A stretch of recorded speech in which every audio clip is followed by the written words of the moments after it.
Thank you very much, MC.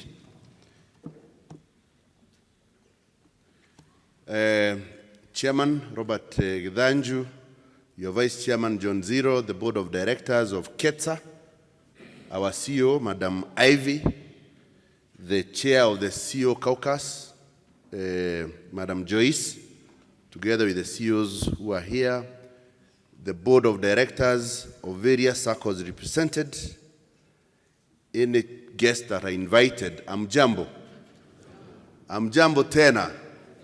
I'm delighted to be here this morning on the 15th Congress of KETSA. Knowing the background and where we started, looks like 15 years, Chairman, have ran very fast. If you do not remember anything else, at least you should remember that now you are 15 years old as a person. For those who have been with KETSA since we started, you have added 15 years into your life. So that time has moved very fast because I witnessed the foundation, the formation of KETSA. I have seen how you have grown year after year from very humble background, to get to where you are now, doing amazing things.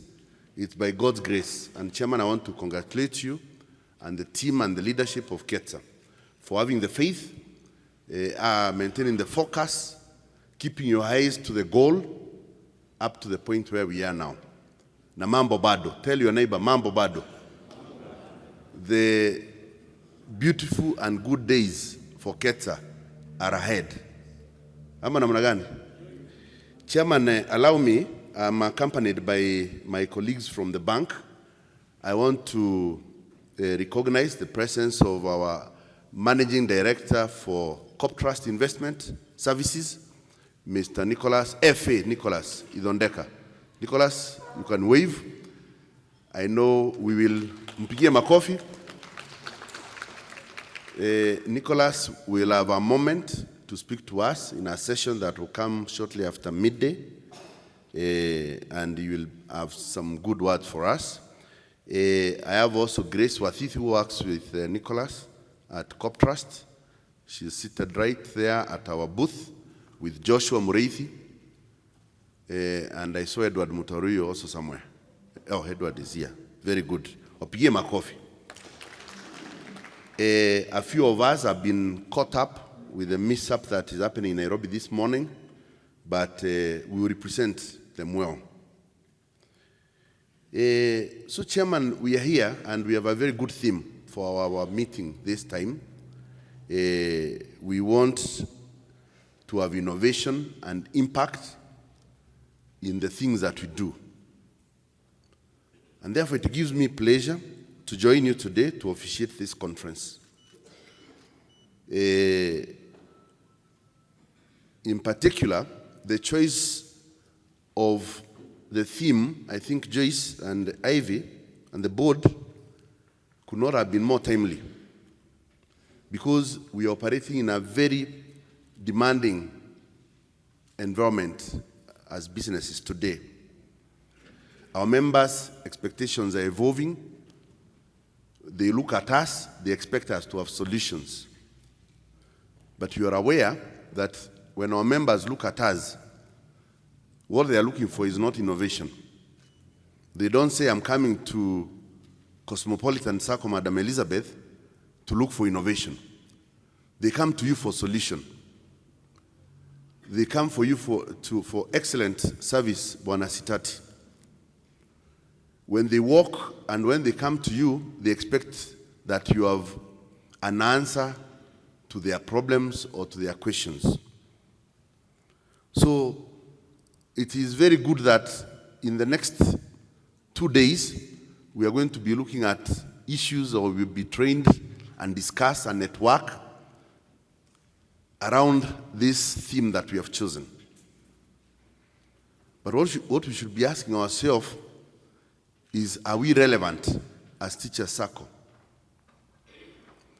Are we relevant? And when we look at the plans we have, first of all, as individual Teachers Saccos, then at the KETSA level, are we being relevant to our people? The government, we are told, is employing almost 24,000 teachers, or they have already employed this year. They're employing another 16,000 under the new budget that has been read, bringing that total to about 40,000. Are you ready for them? Are you ready for 40,000 teachers? That gives you, what I can call low-hanging fruits, because I know you have opened your common bonds, you're focusing on other members, but the 40,000 are being presented to you in different locations, in different places, for you to serve them. But above the 40,000, we have another about 10 million Kenyans who are not financially covered, who are in need of services across the country. We have SMEs that are crying for better and best alternatives.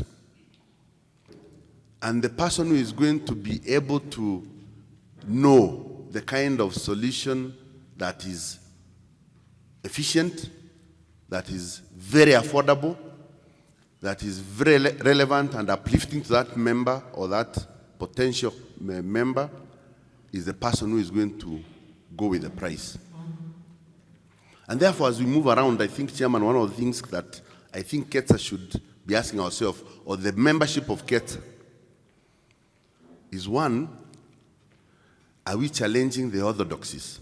Things that have been there, things that are being said, we have done it this way all the time.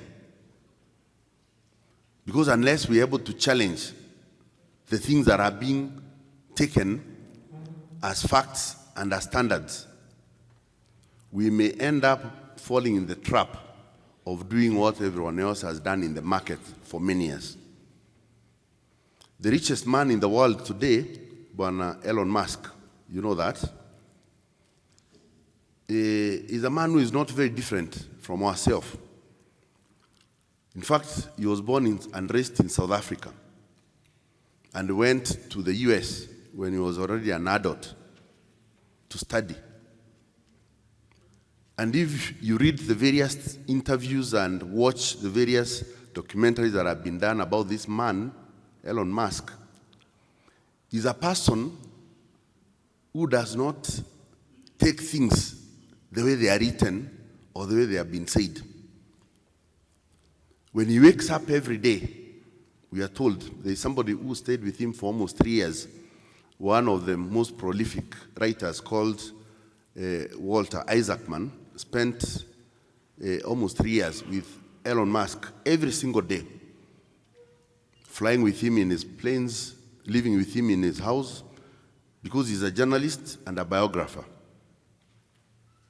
And he was trying to understand what is so different about this person called Elon Musk.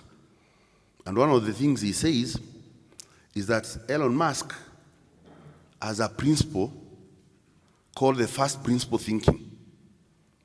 The first principle thinking of Elon Musk is that he says for everything or any product or any idea that is given to you, you should ask yourself a number of questions, but the overall thing is that you must go to the first principle of that thing, whether it is the physics principle.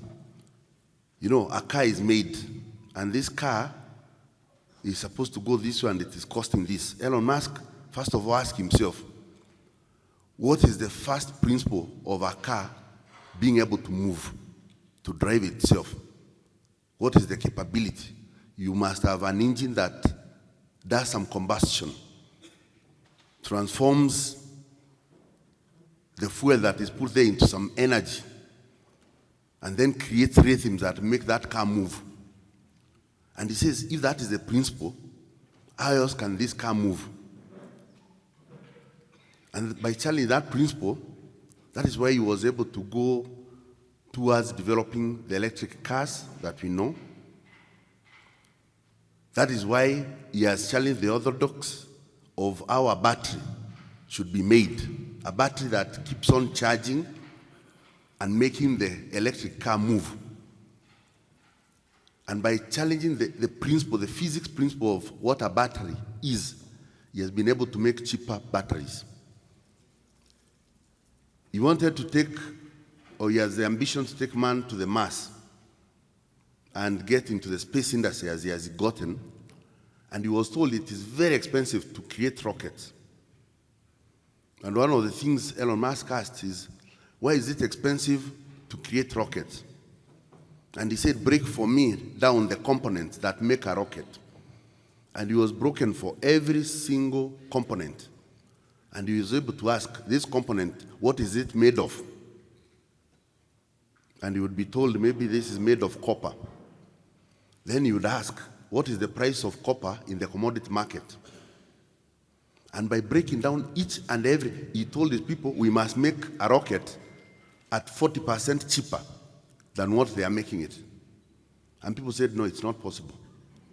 And he did break down and actually was able to show that using composite materials and many other alternatives, it's possible.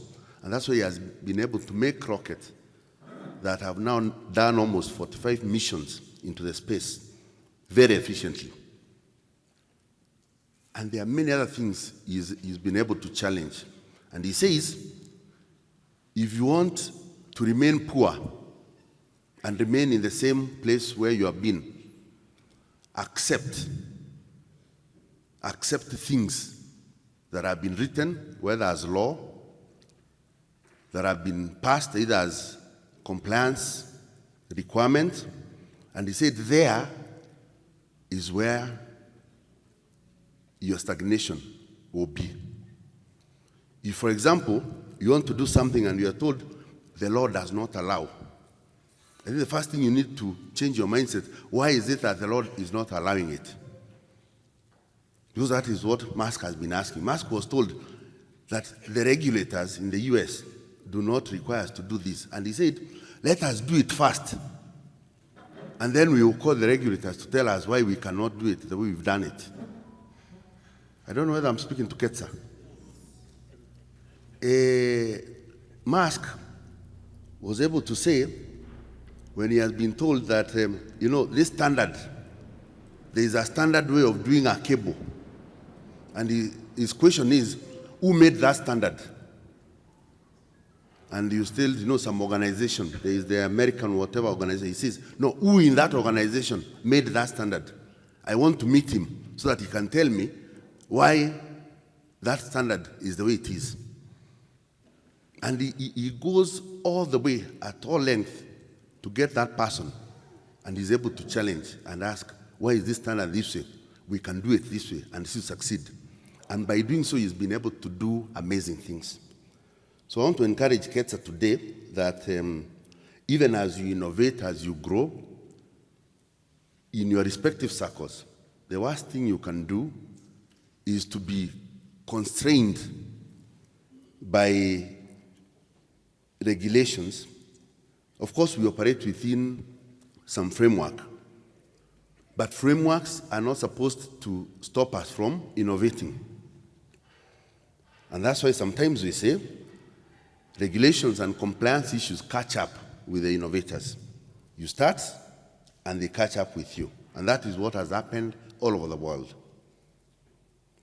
So I want to encourage ourselves that as we move forward, because now at 15 years, we are getting into our teenage years. We are growing up. We've come from worse situations. No one is perfect. Shakespeare once said that out of fault, the best is done, or the best comes out of fault. So you keep molding. The best is molded out of fault. Actually, that was the actual language. Out of fault, the best is molded. So you keep on making mistakes, going outside the law, but you are being molded day by day until perfection is achieved. So there is no one who is born a star or no one who becomes a star in one day. It is through the molding, the continuous improvement, that we keep making ourselves better. So as we discuss the issues that we'll face moving forward as KETSA, we must always be conscious of the fact that we are not perfect. We can become better. In our respective SACCOs, we can always make our products better. We can make our organizational structures better. We can make our services to our members better.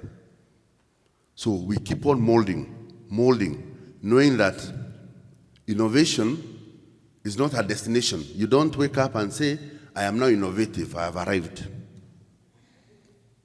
It's a process, and you keep on doing iterations. Sometimes you get it right, other times you get it wrong. And the worst thing we can have as teachers SACCOs is to have the fear to fail. And that is another aspect that Elon Musk brings in his thinking. Sometimes you've seen when they are doing the launches for the rocket, and the rocket just explodes 3 seconds after it has lifted up. And everyone is dull and everyone is feeling bad. But Musk sometimes claps and says, out of that explosion, there are things we have learned. That explosion was necessary because the mission we are preparing for, which is a bigger mission, cannot afford a tiny mistake. So this failure we have had, we have learned from it. And he told his team, you'll be very disappointed if from the very beginning they are 100% successful. You do not have the ambition to get to Mars if everything was going well. So he said he's encouraged by the failures that they are facing. But when he fails, very quickly, learning from that mistake, correcting it, and moving forward. So I want to encourage you in your respective teachers' SACCOs that as you move forward, there are things, you launch products, and the products will be disastrous in the market. The worst thing you can do as a leader is to bury your head and say, we burnt a lot of money going out to the market, doing the development, doing the advertisement. Let's push on. That is the worst mistake you do. So I know I'm speaking to leaders, and we are told that is what the people we serve, and including yourself and myself, they tell us we do not like to be seen to have failed, we as leaders. That in everything, we like portraying ourselves as very perfect people. We have no room for being vulnerable. But true leadership, Chairman, true leadership is found in those people who are vulnerable, people who can accept that they can make a mistake, that they have failed, that they have not done things the right way, but they have corrected or they will correct and do them the right way. So as we create impact, as we innovate, let us have room for vulnerability, have room to accept that we can fail, because failure is what defines our success tomorrow. Who has never failed in life on anything today, by show of hands?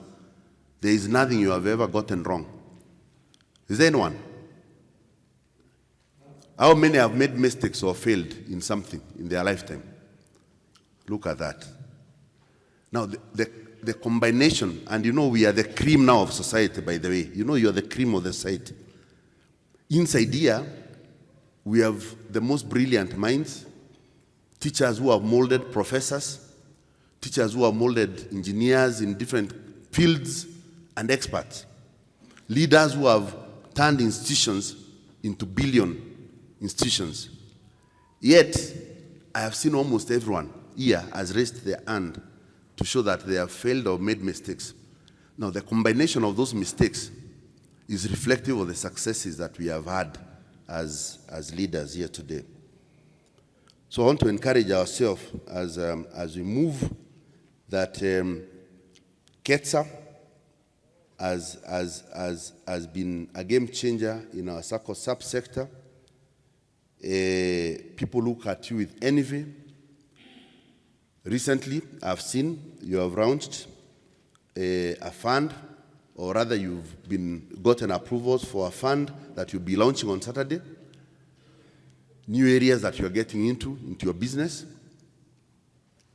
And even as you get into those new areas, let's have open minds.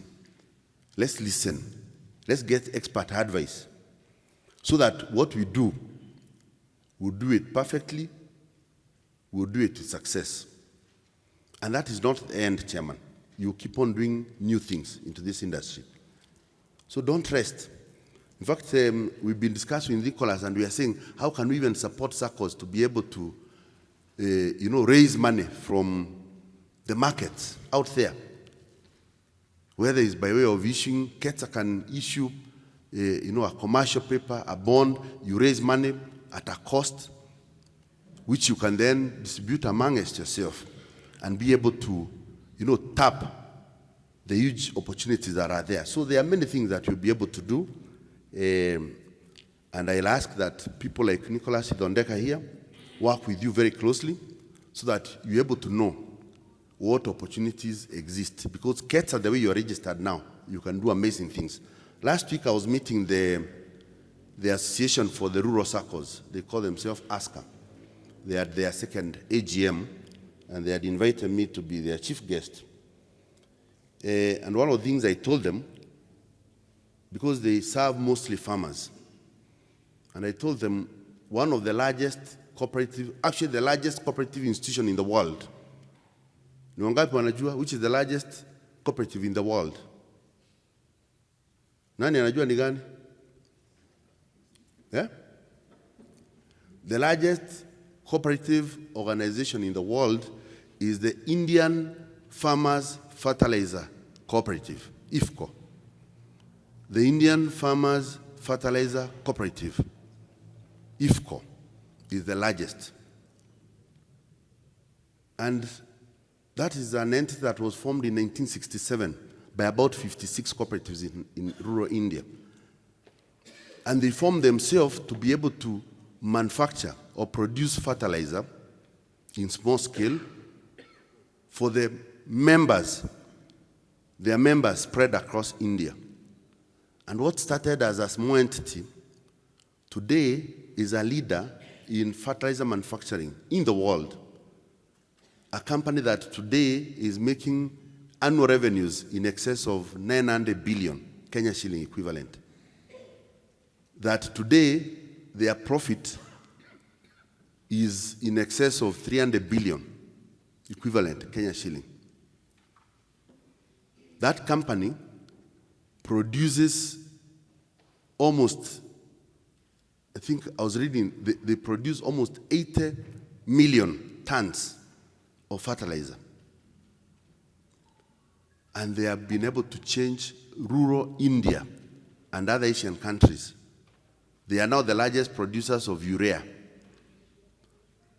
They are the largest producers of the liquid NPK.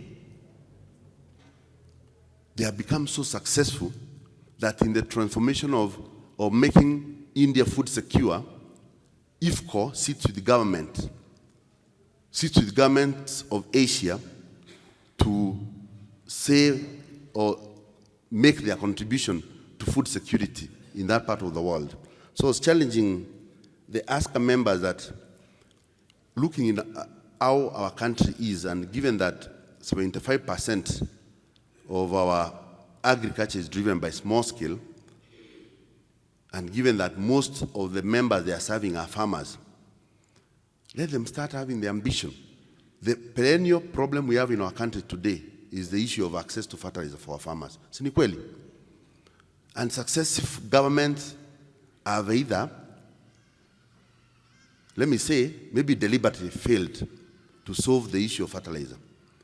I do not think that with the billionaires we have in this country, that it is not possible for people to set up a fertilizer manufacturing company in a scale that supports our farmers.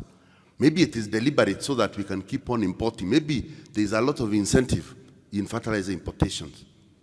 So I told ASCA to start thinking, and we said we'll even organize a mission to India to go and see how those people started. And I'm happy, Nicholas, when you'll be speaking, he just came back from Brazil, where he had a lot of interactions on the issue of agriculture, and he'll tell you that some of the things that he learned about how you can even raise funds that can go towards the investment in the agriculture sector. And those are some of the things I'm saying, that this sector of ours has a lot of opportunities. So that I save you on time, Chairman, I want to stop there, and I wish you very good deliberations in the next 2 days.